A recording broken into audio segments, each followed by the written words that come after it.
מטאפורה לאהבה, לחופש ולשמחה. והן מצויות אצלנו בחצר, מתחת לאף.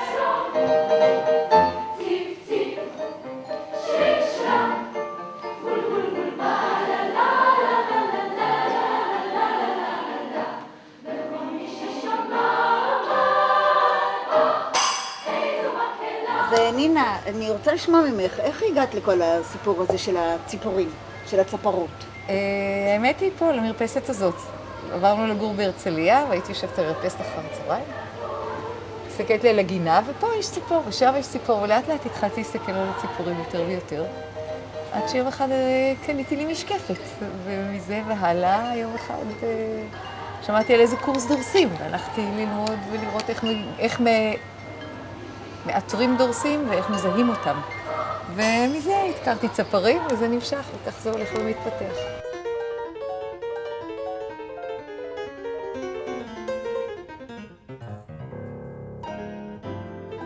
ניתן למשוך ציפורי בר לחצר באמצעים פשוטים, לשתול צמחים מסוימים, לתלות תיבות כינון מותאמות ולשים להן מזון. קודם כל יש לי שתי בריכות של ציפורים שאתם יכולות לראות כאן אחת. בציפורים באות ומתרחצות, ויש גם בריכת שחייה, ובעל המדרגות של בריכת שחייה עורבים באים להתרחץ, אבל לא בניתי את הבריכה בשבילהם. כמו כן אני עכשיו רוצה לתלות לעשות תחנת האכלה של מי סוכר בבקבוק שתולים, ואלה שאוהבים מי סוכר כמו צופיות.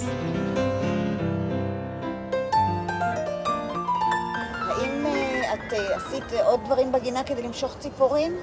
בהחלט כן, למשל השתילה של צמח כמו ההיביסקוס, שהוא ממש, הצופיות מאוד מאוד אוהבות אותו, ושתול בצורה אסטרטגית, כך שאני יכולה לשבת על המרפסת ולראות את הצופיות מגיעות אליו ושותות ממנו.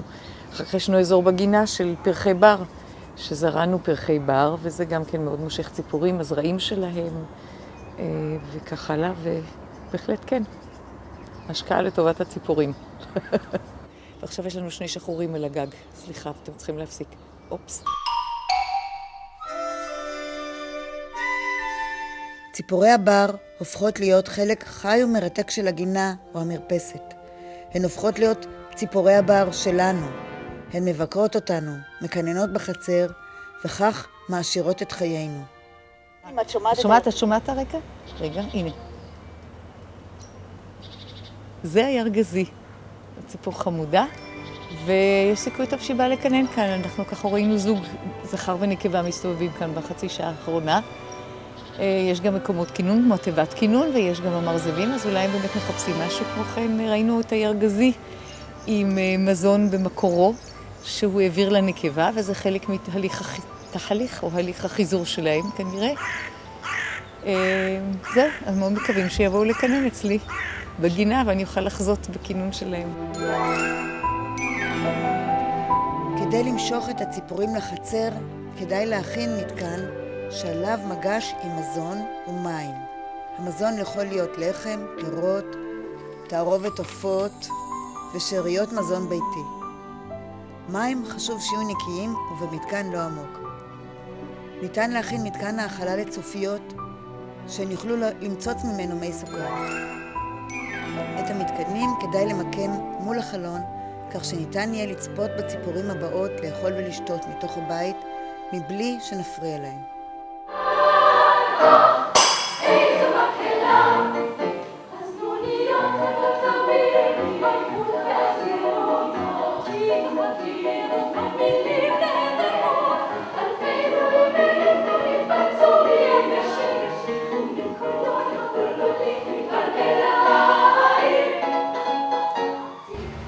יש איזושהי ציפור שיש לך איזה רגש מיוחד אליה? יש לי כמה כאלה שלי. שרקרקים מגיעים. שבוע ראשון של אפריל מגיעים השרקרקים. ציפורים יפהפיות שמקננות פה בסביבה ובאות בלהקות ומסתובבות כאן כל יום. אנחנו יכולה לראות אותן ושרות לי. יש עוד. ואת אדום החזה שבא מאירופה, ולהפך הוא פה בחורף. הולך לו לאירופה בקיץ. ויש את הציפורים, השחרורים שמקסימים גם הם בשירתם. בהתנהגות שלהם, וכל הציפורים בעצם.